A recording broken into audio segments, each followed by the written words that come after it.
بسم اللہ الرحمن الرحیم۔ بوا نے مجھے ماں کی طرح پالا، مگر میرے بابا ان کو پسند نہیں کرتے تھے اور نہ خود مجھے وقت دے پاتے تھے۔ ہمیشہ بزنس کے چکر میں ملک سے باہر پائے جاتے تھے۔ ایک روز بابا نے میری 20ویں سالگرہ بڑے پیمانے پر ماننے کے لیے پارٹی رکھی، جس میں بوا کو آنے سے منع کیا۔ میں نے زبردستی بوا کو کہا آپ آنا سالگرہ میں۔ بوا پرانے کپڑوں میں ٹوٹی ہوئی چپل پہن کر آئی اور مجھے لکڑی کا چھوٹا سا صندوق دے کر کہنے لگی ہمارا ساتھ یہیں تک تھا۔ بابا نے بوا کو نکال دیا، تحفہ چھین لیا۔ پارٹی ختم ہوئی، بوا کا تحفہ ڈھونڈ کر وہ لکڑی کا چھوٹا صندوق کھولا تو چیخ نکل گئی۔ میرے والد صاحب شہر کے سب سے بڑے بزنس مین تھے۔ گھر میں کسی بھی چیز کی کمی نہیں تھی، ہر چیز ضرورت سے زیادہ موجود تھی۔ جس چیز کی میں مانگ کرتی ابا جان فوراً لاتے۔ بس کمی تھی تو میری ماں کی، جو مجھے بچپن میں ہی چھوڑ کر اپنے خالق حقیقی سے جا ملی۔ میں نے اپنی آنکھوں سے کبھی اپنی ماں کو نہیں دیکھا، کیونکہ میرے والد صاحب بتایا کرتے تھے کہ جس روز میں پیدا ہوئی اسی روز والدہ انتقال کر گئی۔ میری تربیت ہمارے گھر کام کرنے والی ریشمہ بوا کرتی تھی، جو میری والدہ کے زمانے کی ہمارے گھر ملازمہ تھی۔ ہمارا گھر کسی محل سے کم نہیں تھا، مگر اتنی خوبصورت چیزوں کے درمیان بھی میرا دل نہیں لگتا تھا۔ جب بھی میں دو ماں بیٹی کو ایک دوسرے سے لاڈ کرتے ہوئے دیکھتی تو مجھے اپنی ماں یاد آ جاتی۔ خوش ہونے کے باوجود میری آنکھوں سے آنسو بہنے لگتے۔ میں ایسی ہی تھی۔ ماں کی کمی نے مجھے حد سے زیادہ حساس بنا دیا تھا۔ سارا بچپن نوکروں کے درمیان گزارا۔ بابا جان کے پاس تو ٹائم بھی نہیں ہوتا تھا، وہ ہر وقت اپنے کاروباری معاملات میں مصروف رہا کرتے تھے۔ کئی بار ریشمہ بوا نے انہیں دوسری شادی کا مشورہ دیا تاکہ گھر میں تھوڑی رونق ہو، مگر ابا جان نہیں مانے۔ انہیں تو بس اپنے کام سے پیار تھا۔ ہمارے گھر میں ریشم بوا کی سب سے زیادہ اہمیت تھی، کیونکہ میری ماں کے مرنے کے بعد انہوں نے مجھے ماں بن کر پالا، کبھی کسی چیز کی کمی محسوس نہ ہونے دی۔ وہ ہمیشہ میرے ساتھ رہیں، یہاں تک کہ جب میں رات کو ڈر جاتی تھی اور رونے لگتی تھی تب بھی وہ میرے پاس سو جایا کرتی تھی۔ میرے پیرنٹس میٹنگ میں بھی وہی جاتی تھی۔ وہ میٹرک پاس تھی، زمانے کی اونچ نیچ سمجھتی تھی۔ انہوں نے میری پرورش میں کوئی کمی نہ چھوڑی، مگر میرے ابا انہیں پسند نہیں کرتے تھے۔ وہ ہمیشہ ان سے غصے سے پیش آتے۔ ابا کی نظر میں کسی بھی ملازم کی کوئی اہمیت نہ تھی۔ وہ مجھے سمجھایا کرتے تھے کہ ملازم کو ملازم کے طور پر ہی رکھو، زیادہ انہیں سر پر بٹھانے کی ضرورت نہیں ہے۔ اگر ان کو ہاتھ پکڑاؤ تو یہ بازو پکڑ لیتی ہے، اس لیے ان سے دور رہا کرو۔ مگر وہ میرے لیے ماں جیسی تھی۔ میں نے تو انہیں کبھی ریشمہ بوا نہیں بلایا، ہمیشہ اماں کہہ کر بلایا کرتی تھی۔ ابا جان کو غصہ آتا تھا۔ ایک روز انہوں نے اس بات پر مجھے بہت ڈانٹا تو میں نے ریشمہ بوا کو اماں کہنا چھوڑ دیا، کیونکہ یہ میرے والد کو پسند نہیں تھا۔ کئی مہینے وہ بزنس کے سلسلے غائب رہتے، سال میں 2-3 بار ہی تو آیا کرتے تھے۔ ایسے میں انہیں پریشان نہیں کر سکتی تھی، ان کے خلاف جا کر کوئی کام نہیں کرنا چاہتی تھی۔ میں چاہتی تھی کہ انہیں گھر میں سکون محسوس ہو تو وہ بار بار واپس آئیں گے، تھوڑا سا گھر کو بھی وقت دیں، تھوڑا سا اپنی بچی کے ساتھ وقت گزاریں گے، مگر ایسا نہیں تھا۔ میں جتنا انہیں راضی کرنے کی کوشش کرتی اور وہ زیادہ ناراض ہو جاتی تھی۔ انہیں میرا ریشم بوا کے ساتھ سارا دن رہنا بالکل بھی پسند نہیں تھا۔ جہاں مجھے وہ ریشم بوا کے ساتھ دیکھتے وہیں ڈانٹنے لگ جاتے۔ وہ کہا کرتے تھے ہمارا تعلق شہر کے اونچے طبقے سے ہے، اس لیے تم ان نوکروں کے ساتھ ایسے مت بیٹھا کرو، میرے سرکل کے لوگ کیا سوچیں گے۔ وہ ہمیشہ مجھے سمجھاتے رہتے اور میں سر جھکا کر ان کی باتیں سنتی رہتی، کیونکہ میرے پاس اور کوئی چارہ نہیں تھا۔ جب بھی ابا جان گھر ہوتے تو میری کوشش ہوتی کہ میں ریشمہ بوا سے دور رہوں، مگر میرے سارے کام وہی کرتی تھی، اس لیے ہر 2 منٹ بعد مجھے ان کی ضرورت پڑ جاتی تھی۔ ایسے میں کیسے ان سے دور رہ سکتی تھی؟ ابا جان کی ناراضگی کے ڈر سے میں ان سے دور رہنے لگی تھی۔ انہیں میرا نوکروں سے فری ہونا پسند نہیں تھا۔ وہ چاہتے تھے کہ نوکر اور میرے درمیان مالک اور نوکر کا رشتہ ہونا چاہیے، نہ کہ ماں اور بیٹی کا۔ وہ جتنا عرصہ رہتے ہماری اسی بات پر بحث ہوتی رہتی۔ میں اس بحث سے تھک چکی تھی، اس لیے ابا جان کا کہا ماننے لگی تھی۔ لیکن ریشم بوا ماں کی طرح مجھے پیار کرتی تھی، وہ مجھ سے دور نہ رہ سکی۔ ابا جان انہیں ڈانٹتے اور گھر سے نکالنے کی دھمکی دیا کرتے تھے، مگر انہیں فرق نہ پڑتا، بلکہ وہ میرے لیے ابا کی ڈانٹ سن لیا کرتی تھی۔ پچھلے 2 سالوں سے ابا گھر نہیں آئے تھے، بس سال میں عید یا سالگرہ کے موقع پر وہ مجھے کال کر لیا کرتے تھے۔ مجھے ان کی بہت یاد آتی تھی۔ بے شک وہ میرے ساتھ بہت کم وقت گزارا کرتے تھے، مگر اپنے والدین کی کمی کو شدت سے محسوس کرتی تھی۔ ایسے میں میری بوا ہی میرے لیے سب کچھ تھی، جو کہ میری والدہ کی دوست تھی۔ میری امی بھی ایسی تھی، وہ نوکروں پر کبھی روب نہیں جتاتی تھی، بلکہ بہت نرم رویے سے ان سے پیش آتی تھی، ایسا ریشما بوا کا کہنا تھا۔ میں اکثر اپنی ماں کی باتیں ان سے سنا کرتی تھی، مجھے بہت خوشی ہوتی تھی۔ جب رات کے وقت مجھے نیند نہ آتی تو ریشما بوا اماں کا ذکر چھیڑ دیتی، وہ کئی باتیں مجھے بتایا کرتی تھی۔ پچھلے 20 برس سے میں ان کی یہی باتیں تو سنتی آ رہی تھی۔ میں نے اپنی ماں کی تصویریں تک نہیں دیکھی تھی، کیونکہ ابا جان نہیں چاہتے تھے کہ میں اپنی ماں کو دیکھوں، اس لیے ساری تصویریں کہیں غائب ہو گئی، کوئی نہیں جانتا تھا۔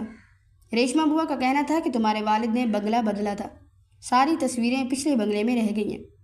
ہم نے وہاں جا کر بھی پتہ کیا تھا، مگر مجھے میری ماں کی تصویر نہیں ملی، اور نہ ہی ابا جان کے موبائل میں تھی۔ یوں میں اپنی ماں کو دیکھنے سے بھی محروم رہی۔ میرا آخری پیپر تھا، راستے میں گاڑی خراب ہو گئی تو مجھے سڑک پر رکنا پڑا۔ کافی دیر گرمی میں انتظار کرتی رہی، تھوڑی سی طبیعت بگڑ رہی تھی، مگر میں مجبور تھی۔ جب تک گاڑی واپس نہ آتی میں گھر نہیں جا سکتی تھی۔ مجھے کسی بھی لوکل رکشے میں بیٹھ کر گھر جانے کی اجازت نہیں تھی، اس لیے کھڑی رہی۔ وہاں میں نے ایک ایسا منظر دیکھا جس نے میرا دل چیر کر رکھ دیا۔ دل چاہا کہ کاش میں بھی اس لڑکی کی طرح ہوتی جو اپنے والد کے ساتھ یونیورسٹی سے جا رہی تھی۔ وہ کتنی خوش قسمت تھی کہ اس کے والد اس کا ہر چیز میں ساتھ دیتے تھے۔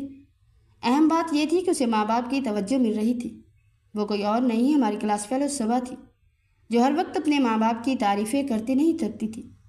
میں نے دیکھا کہ وہ جیسے ہی یونیورسٹی سے نکلی، اس کے والد جو پچھلے آدھے گھنٹے سے اس کا انتظار کر رہے تھے، وہ بغیر غصہ ہوئے اسے اپنے ساتھ لے گئے۔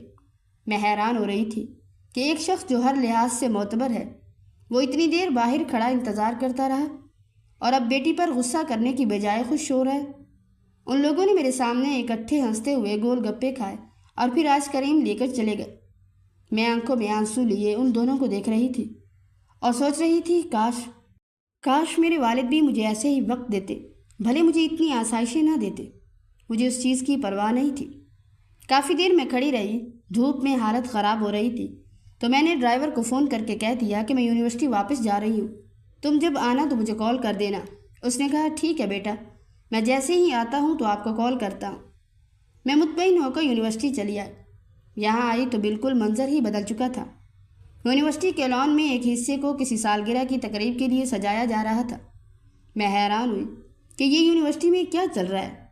آگے بڑھ کر ایک آدمی سے پوچھا تو وہ کہنے لگا اس یونیورسٹی کے فاؤنڈر کی بیٹی کی سالگرہ ہے، وہ اسے سرپرائز دینے کے لیے یہ سب کچھ کر رہے ہیں، اور بہت گنے چنے لوگوں کو بلایا گیا ہے، آپ آ سکتی ہیں، آپ کے والد تو ان کو جانتے ہی ہوں گے۔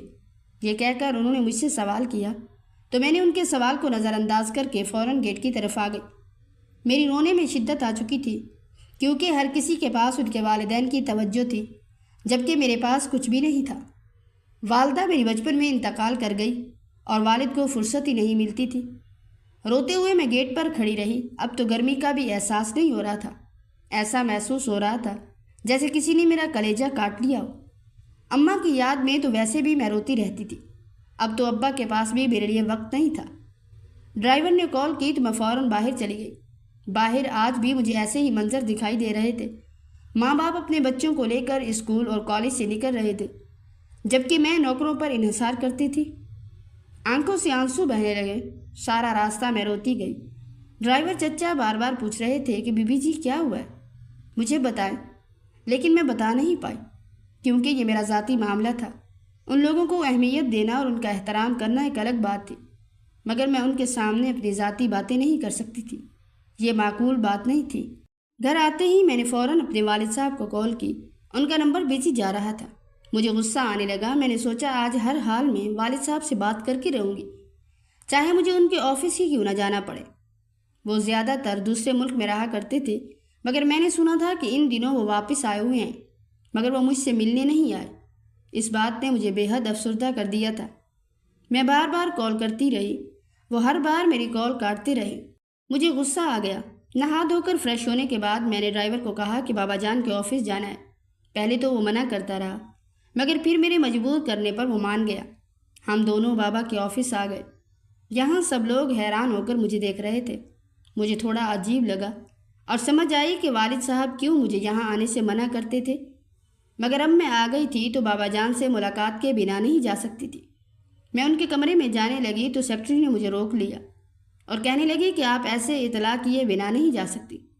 میں نے اسے دھکا دیتے ہوئے کہا، تم کون ہوتے ہو مجھے یہ کہنے والے کہ میں اندر نہیں جا سکتی؟ دوبارہ مجھے مت روکنا۔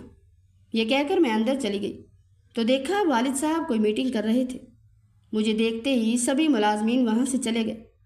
میں روتے ہوئے بابا کے پاس گئی اور کہنے لگی، آپ کو میری بالکل بھی یاد نہیں آتی؟ اگر آتی تو ایک بار مجھ سے ملنے آتے۔ آپ ہمارے گھر میں کام کرنے والے نوکروں سے نفرت کرتے ہیں اور پھر چاہتے ہیں کہ آپ کی بیٹی بھی انہی کے ساتھ رہے۔ آپ ایسا کیسے کر سکتے ہیں؟ بابا جان آپ بہت برے ہیں۔ یہ کہہ کر میں رونے لگی تو بابا جان نے چہرے پر نرمی سجاتے ہوئے میری طرف آئے اور آنسو صاف کرتے ہوئے بولنے لگے، بیٹی تو جانتی تو ہے کہ میں کتنا مصروف ہوتا ہوں، پھر کیوں رو کر مجھے دکھ دینا چاہتی ہو؟ بس اب سے میں تمہیں پورا وقت دوں گا، جیسا تم کہو گی تمہارے والد صاحب بالکل ویسے کریں گے۔ یہ کہہ کر انہوں نے مجھے گلے سے لگایا تو میں نے اپنے آنسو صاف کیے۔ وہ کہنے لگے، میں جانتا ہوں 6 دن بعد میری بیٹی کی سالگرہ ہے، میں تمہیں سرپرائز دینا چاہتا ہوں، مگر کیونکہ اب تمہیں معلوم ہو چکا ہے کہ میں واپس آ چکا ہوں تو میں چاہتا ہوں کہ ایک بہت بڑی پارٹی ارینج کی جائے جس میں شہر بھر کے لوگ ہوں اور میری بیٹی پرنس بن کر ہال میں داخل ہو، لوگ اسے رشک بھری نگاہوں سے دیکھیں۔ بابا کے خیالات سن کر میں ہنسنے لگی۔ بابا نے میرے سر پر ہاتھ رکھا اور کہنے لگے، ایسے ہی خوش رہا کرو۔ تبھی میں نے فوراً جواب دیا، آپ مجھے ایسے ٹائم دیں گے تو میں کیوں اداس ہوں گی؟ میں کہہ رہی تھی کہ ریشم بوا کو ابھی بتاتی ہوں کہ بابا میرے لیے ایک پارٹی ارینج کرنے والے ہیں۔ ریشم بوا کا نام سنتے ہی بابا کے تاثرات بدل گئے۔ وہ سرد لہجے میں بولے، اسے بتانے کی ضرورت نہیں ہے، میں نے تمہیں 100 بار کہا ہے وہ عورت مجھے نہیں پسند اور میں نے اسے تمہاری پرورش کے لیے رکھا تھا کیونکہ وہ تمہاری ماں کی دوست تھی۔ اب تم بڑی ہو چکی ہو، تمہیں کسی کی ضرورت نہیں ہے، اس لیے ریشم بوا یہاں سے جا سکتی ہے۔ جو غصہ کرتے ہوئے وہ فائل پر جھک گئے جبکہ میری آنکھوں میں آنسو جمع ہونے لگے۔ میں غصے سے وہاں سے نکلی اور گھر آ گئی۔ مجھے معلوم تھا بابا جان مجھے ایسے ہی دھمکیاں دیتی ہیں، وہ ریشم بوا کو نکالیں گے تھوڑی۔ گھر آتے ساتھ ہی میں نے تیاریاں شروع کر دی۔ بوا کو بتایا تو وہ بہت زیادہ خوش ہو گئی اور کہنے لگی، پھر تو ہمیں ایک اچھا سا شاندار سوٹ خریدنا چاہیے۔ یہ سنتے ہی میں نے بوا کو کہا، کیوں نہ، ہم بازار چلیں گے۔ وہ کہنے لگی، مجھے تو کوئی اعتراض نہیں، تو پھر چلتے ہیں۔ ہم دونوں گاڑی میں بیٹھے، میں نے بوا کی پسند کا سوٹ لیا اور رات کو والد صاحب اپنے کچھ دوستوں کے ساتھ گھر میں داخل ہوئے تو میں نے انہیں اپنا سوٹ دکھایا۔ انہیں بالکل بھی خوشی محسوس نہیں ہوئی تو وہ مجھ سے کہنے لگے، میں نے تمہارے لیے سوٹ پسند کر لیا ہے، تمہیں فکر کرنے کی ضرورت نہیں ہے، بس تم دیکھتی جاؤ کہ تمہارے بابا تمہارے لیے کون کون سے گفٹ لاتے ہیں۔ مجھے معلوم تھا کہ میں نے بابا کو بتایا کہ یہ ریشم بوا نے لے کر دیا ہے تو وہ مجھے ہرگز نہیں پہننے دیں گے۔ میں روحان سی ہو کر کمرے میں آ گئی اور رونے لگی۔ وہ سوٹ میرے سامنے پڑا ہوا تھا۔ بوا آئی، بغیر کچھ بولے اس سوٹ کو سمیٹا اور الماری میں رکھتے ہوئے کہنے لگی، تمہیں مجھ سے زیادہ اپنے والد کی فکر ہونی چاہیے کیونکہ وہ تمہارے سگے والد ہیں، اس لیے میری سننے سے بہتر ہے کہ ان کا کہا مان لو۔ کم از کم انہیں خوشی تو ہوگی، ورنہ وہ سمجھیں گے کہ میں نے تمہیں ان سے بدزن کر دیا ہے، اسی لیے اب تم ان سے بات نہیں کرنا چاہتی۔ ایسا مت کرو چندا، میری گڑیا نہیں رو، میری بات نہیں مانو گی؟ پھر میں نے روتے ہوئے بوا کو گلے لگایا، ان کی آنکھوں میں بھی آنسو تھے۔ تھوڑی دیر بعد بابا نے مجھے اپنے کمرے میں بلایا تو انہوں نے مجھے وہ ڈریس دکھایا۔ مجھے وہ بہت پسند آیا، مگر بوا والا سوٹ بھی کچھ کم نہ تھا، لیکن یہ میرے بابا کی مرضی تھی، اس لیے میں نے خاموشی اختیار کر لی۔ 6 دن گزرے، پتہ ہی نہیں چلا۔ سالگرہ سے 1 دن پہلے ابا مجھے لے کر شاپنگ مال گئے۔ انہوں نے مجھے بہت کچھ خرید کر دیا۔ میں خوش ہو رہی تھی اور مجھے خوش دیکھ کر بابا بھی مسکرا رہے تھے۔ شاپنگ کرنے کے بعد ہم گھر آئے تو میں نے سب کچھ بوا کو دکھایا۔ وہ دیکھ کر بہت خوش ہوئی۔ ملازمین کو اس سالگرہ پارٹی میں نہیں بلایا جا رہا تھا کیونکہ شہر کے بڑے اور معزز لوگ آ رہے تھے۔ والد صاحب کسی بھی ایسے انسان کو اپنا رشتہ دار نہیں بلانا چاہتے تھے جو ہم سے کمتر ہو۔ مجھے برا لگا تھا، سب ملازمین کو تو میں نہیں بلا سکتی تھی، البتہ ریشما بوا کو میں نے صاف الفاظ میں کہا تھا، آپ نے لازمی طور پر آنا ہے۔ وہ مجھے منع کرتی رہی، وہ نہیں آئیں گی، لیکن میں نے ان پر زبردستی کی کہ آپ کو ہر حال میں آنا ہوگا۔ بوا منع کرتی رہی، مگر میں نے ان کو سوٹ بھی دلایا اور نئے جوتے بھی، اور کہا کہ یہی پہن کر آنا تاکہ لوگ سمجھ ہی نہ پائیں کہ وہ مالک ہیں یا نوکر۔ میں بہت زیادہ خوش تھی۔ بابا ان دنوں میرے ساتھ بہت وقت گزار رہے تھے، ہمیشہ میرے ساتھ رہتے اور ہم لوگ آؤٹنگ پر بھی اکٹھے جاتے۔ میں بہت زیادہ خوش تھی۔ 20 برس میں والد صاحب نے پہلی بار مجھ پر اتنی توجہ دی تھی کہ میں کھل اٹھی تھی۔ میرے اتنے زیادہ دوست نہیں تھے جن سے میں اپنی پریشانی کا ذکر کرتی۔ صرف ریشما بوا تھی جو میرے بارے میں ہر ایک چیز جانتی تھی، اور میں یونیورسٹی سے آتی تو ایک ایک بات انہیں بتایا کرتی تھی۔ میں ان سے کچھ بھی چھپا نہیں سکتی تھی۔ بچپن سے ہی انہوں نے میری عادت بنائی تھی کہ میں جیسے ہی گھر آتی ہر ایک بات انہیں بتاتی۔ وہ مجھے اچھے اچھے مشورے دیا کرتی تھی، اور جو میں اچھا کام کرتی اس پر حوصلہ افزائی کیا کرتی تھی۔ مگر میرے بڑے ہوتے ہی بابا جان چاہتے تھے کہ وہ مجھ سے دور رہا کرے، جو کہ میں برداشت نہیں کر سکتی تھی۔ کل میری سالگرہ تھی اور میں نے ابا جان کے منع کرنے کے باوجود ریشما بوا کو بلا لیا۔ وہ مجھے اردو سکھاتی تھی، جبکہ والد صاحب چاہتے تھے کہ مجھے انگلش آنی چاہیے اور میں انگلش میں بات کروں۔ میں انہیں بابا کی جگہ ڈیڈ بلاؤں، جبکہ میں ایسا نہیں کر سکتی تھی۔ بوا نے جیسے میری تربیت کی تھی میں ویسے کرتی تھی۔ وہ ہمیشہ مجھے ڈانٹتی تھی کہ تم ایک مڈل کلاس بچے کی طرح کیوں بیہیو کرتی ہو، جبکہ تمہارے والد ایک مشہور بزنس مین ہیں۔ ہمارے درمیان یہ بحث 20 برس سے چل رہی تھی۔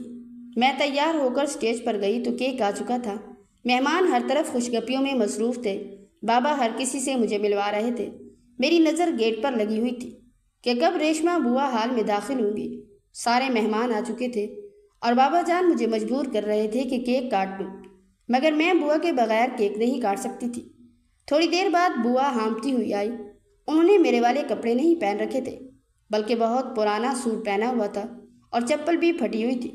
مجھے دکھ ہونے لگا کہ بوا کو ایسا نہیں کرنا چاہیے تھا۔ ابا جان اب مجھ پر غصہ ہوں گے، مگر میں مطمئن تھی اور خوش بھی کہ بوا تو آئی ہے نا۔ بابا جان غصہ نہ ہوں اس لیے وہ دور سے مجھے دیکھتے ہوئے ہاتھ ہلانے لگے۔ میں نے بھی خوشی سے ہاتھ ہلایا۔ بابا جان نے مجھے گھور کر دیکھا کیونکہ ان کے بہت خاص مہمان میرے ساتھ موجود تھے۔ میں نے سر جھکا لیا۔ کیک کٹنے لگا۔ بابا نے مجھے بہت سے تحائف دیے اور ایک بنگلہ بھی میرے نام کر دیا تھا۔ میں حیران رہ گئی تھی۔ جب مہمانوں کو کھانا سرو کیا گیا تو بوا چپکے سے میرے پاس آئی اور ایک چھوٹی سی لکڑی کی بنی ہوئی صندوق میرے ہاتھ میں تھماتے ہوئے کہنے لگی، شاید ہمارا ساتھ یہیں تک تھا۔ میں تمہیں آخری بار ملنے آئی ہوں۔ میں ان سے پوچھتی رہ گئی کہ بوا کیا ہوا، مگر وہ مجھے کچھ بھی نہیں بتا پائی۔ روتے ہوئے مجھے گلے لگایا اور وہاں سے چلی گئی۔ ابا جان میرے پاس آئے اور غصہ کرتے ہوئے کہنے لگے کہ وہ عورت یہاں کیا کر رہی تھی۔ میں نے چپ سادھ لی اور سامنے دیکھنے لگی۔ بابا جان کو محسوس ہوا کہ میں انہیں نظر انداز کر رہی ہوں تو وہ چلے گئے۔ وہ اس لکڑی والے صندوق کو بھی اپنے ساتھ لے گئے۔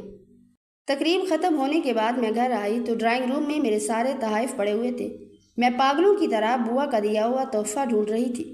بالآخر وہ لکڑی والی صندوق مجھے نیچے گری ہوئی مل گئی۔ میں نے فوراً اسے کھولا تو میرے پیروں تلے سے زمین نکل گئی۔ میری آنکھوں سے آنسو بہنے لگے۔ تبھی بابا جان میرے پاس آئے اور کہنے لگے، بیٹا کیوں رو رہی ہو، کیا ہوا ہے؟ تبھی میں نے انہیں دھکا دیا اور کہنے لگے کہ آپ میرے والد نہیں ہیں۔ آپ نے میرے والدین کو مار ڈالا اور یہ سمجھتے ہیں کہ میں آپ کو اپنے والد کی جگہ دے دوں گی۔ آپ دوستی کے نام پر دھبا ہیں اور یہ سمجھتے ہیں کہ میں آپ کو اپنے والد کی جگہ دے دوں گی۔ آپ دوستی کے نام پر دھبا ہیں۔ میرے والد سے دوستی رکھی اور میرے والدین کو مار ڈالا۔ آپ ایک خود غرض انسان ہیں۔ نفرت کرتی ہوں میں آپ سے اور نہیں ہوں میں آپ کی بیٹی۔ یہ سب کچھ دولت جائیداد میرے باپ کی ہے، نکلیں آپ یہاں سے۔ میں نے انہیں دوبارہ دھکا دیا۔ پہلے تو وہ مجھے سمجھانے کی کوشش کرنے لگے۔ میری بدتمیزی بڑھی تو وہ غصہ کرتے ہوئے کہنے لگے، ہاں میں نے مارا ہے تمہارے ماں باپ کو، کیا کر لو گی تم کیا سمجھتی ہو کہ تم میرا مقابلہ کر سکو گی؟ میں احمد ہاشمی کا؟ یہ تمہاری بھول ہے، دفع ہو جو یہاں سے۔ اب تک میں تم سے نرمی برت رہا تھا، مگر کہتے ہیں نا آستین کے سانپ کبھی بھی اپنے نہیں بن سکتے۔ میں نے تمہیں پالا اور تم مجھے اس کا یہ صلہ دے رہی ہو، جو کرنا ہے کر لو۔ انہوں نے مجھے دھکے دے کر باہر نکالا تو پولیس آ گئی۔ باہر پولیس کو دیکھ کر میں حیران رہ گئی۔ ساتھ ریشما بوا تھی۔ وہ کہنے لگی، انہوں نے میری دوست صفیہ اور اس کا شوہر میری آنکھوں کے سامنے قتل کیا۔ اب تک مجھے دھمکا کر رکھا، صفیہ اور اعجاز بھائی کی ساری دولت پر قبضہ کیا۔ میں ان کے ہر گناہ کی عینی شاہد ہوں۔ اسے گرفتار کر لیجئے، میرے پاس سارے ثبوت موجود ہیں۔ انہوں نے ثبوت سامنے پھینکتے ہوئے کہا، پہلی بار میں نے بوا کا یہ روپ دیکھا تھا۔ وہ سچ کہتی تھی کہ وہ میرے والد نہیں ہیں۔ اب تک وہ میرے والد ہونے کی اداکاری کر رہے تھے، اس لیے تو مجھ سے دور دور رہتے تھے۔ رو رہی تھی۔ ابھی اس نے ابا جان کو گرفتار کر لیا۔ سارے ثبوت انہیں مل چکے تھے۔ میں روتے ہوئے بوا کے گلے لگ گئی۔ بوا مجھے مناتے ہوئے کہنے لگی، رو مت، میں تمہاری ماں سے وعدہ کیا تھا کہ اس کو انصاف دلوا کر رہوں گی۔ اب تک میں اس آدمی کی دھمکیاں اس لیے برداشت کرتی رہی تاکہ اس کے خلاف ثبوت اکٹھے کر سکوں، اور اب میں نے سارے ثبوت جمع کروا دیے ہیں۔ اب اسے پھانسی ہوگی اور تمہیں اور تمہارے والدین کو انصاف مل جائے گا۔ یہ کہتے ہوئے بوا نے مجھے گلے لگا لیا۔ ابا جان کو لے جایا جا رہا تھا، مجھے رونا آ رہا تھا۔ اگلے 1 مہینے میں انہیں پھانسی کی سزا دے دی گئی اور سارا کاروبار کا بوجھ مجھ پر آ گیا۔ وہ بہت سارے غلط کاموں میں ملوث تھے۔ میں نے سارے ثبوت ڈھونڈے اور پولیس میں جمع کروا دیے۔ میرے والد کی جو پراپرٹی تھی وہ میں نے اپنے پاس رکھی، باقی ساری چیریٹی والوں کو دے دی۔ ریشم بوا کے مطابق میرے حقیقی والد اور چچا ابرار، جو اب تک مجھے اپنے والد بتاتے آئے تھے، وہ دونوں دوست تھے۔ دونوں نے اکٹھے کاروبار شروع کیا۔ چچا ابرار برے کام کر کے زیادہ پیسہ کمانا چاہتے تھے۔ بابا جان انہیں روکتے تھے تو انہوں نے بابا جان کو ہی راستے سے ہٹا دیا اور خود انہی کاموں کی وجہ سے پھانسی پر لٹک گئے۔ کیا ملا انہیں یہ سب کر کے؟ نہ تو انہوں نے اپنا گھر بسایا، نہ ہی کوئی اچھے کام کیے۔ اسے انتظار تھا کہ میں 20 سال کی ہو جاؤں تو ساری جائیداد مجھ سے اپنے نام کروائے گا، کیونکہ میرے بابا نے سب کچھ میرے نام کیا تھا۔ وہ شاید چچا کے ارادوں کو بھانپ گئی تھی۔ انہوں نے وصیت تیار کروائی جس میں لکھا تھا کہ میری ساری جائیداد میری بیٹی کے نام ہے۔ اگر مجھے میری بیٹی یا بیٹی کو کچھ ہو جاتا ہے تو ساری جائیداد خود بخود ٹرسٹ کے پاس چلی جائے گی۔ اس لیے چچا نے مجھے نہیں مارا اور اسی انتظار میں تھے کہ میں 20 سال کی ہو جاؤں۔ ابھی وہ میرے سرپرست کے طور پر جائیداد بزنس سنبھال رہے تھے۔ بوا کو بھی انہوں نے دھمکا کر رکھا تھا کہ مجھے سچائی کا علم نہ ہو۔ بوا کا کہنا تھا تمہیں وقت سے پہلے سب بتا کر پریشان نہیں کرنا چاہتی تھی۔ میں چاہتی تھی تم اچھے سے پڑھ لکھ کر پر اعتماد لڑکی بنو، تاکہ وقت آنے پر تمہیں بتاؤں کہ اس شخص کے کیا ارادے ہیں۔ اب جب اس نے جھوٹی محبت دکھانی شروع کی تو میں سمجھ گئی سب اپنے نام کروا کر یہ تمہیں اور مجھے، ہم دونوں کو راستے سے ہٹا دے گا۔ مجھے افسوس تھا، اپنے والدین کے قاتل کو اپنا باپ سمجھتی رہی، مگر اللہ تعالیٰ نے بوا کو میرے لیے یہاں بھیجا تھا۔ اگر یہ نہ ہوتی تو شاید میں اکیلی رہ جاتی۔ جہاں خود غرض منافق دوگلے لوگ ہوتے ہیں، وہاں ایسے نیک اور بے غرض لوگ بھی دنیا میں پائے جاتے ہیں، جو بغیر کسی لالچ کے عمر بھر ساتھ نبھاتے ہیں۔ ہر طرف سے انہیں خسارے کا سامنا کرنا پڑا۔ آج میری تعلیم مکمل ہو گئی اور میں کاروبار پر پوری توجہ دے رہی ہوں۔ میرے تمام ملازمین میرے مخلص ہیں اور میرا کہا مانتے ہیں۔ ان سب کے ہوتے ہوئے بھلا مجھے کسی اور کی کیا ضرورت ہے؟ کبھی کبھی سچ بہت تلخ ہوتا ہے، لیکن یہی سچ ہمیں جھوٹ کی زنجیروں سے آزاد کرتا ہے۔ جھوٹ اور ظلم جتنا بھی طاقتور ہو، ایک دن بے نقاب ضرور ہوتا ہے۔ زندگی میں ہمیشہ سچائی، دیانتداری اور انسانیت کا ساتھ دو، کیونکہ ظالم کا انجام بالآخر رسوائی اور سزا ہی ہوتا ہے، اور جو سچ کے لیے صبر کرتے ہیں انہیں اللہ کبھی تنہا نہیں چھوڑتا۔ محبت صرف خون کے رشتوں میں نہیں ہوتی، بلکہ سچائی اور قربانی میں بھی چھپی ہوتی ہے، جیسا کہ ایک وفادار بوا نے ثابت کیا۔ اگر آپ کو یہ کہانی پسند آئی ہو تو دل سے ایک دعا ضرور دیں ان تمام بواؤں، آیاؤں اور اندیکھی محافظوں کے لیے جو بے آواز محبت کرتے ہیں اور سچائی کے لیے جان جوخم میں ڈال دیتے ہیں۔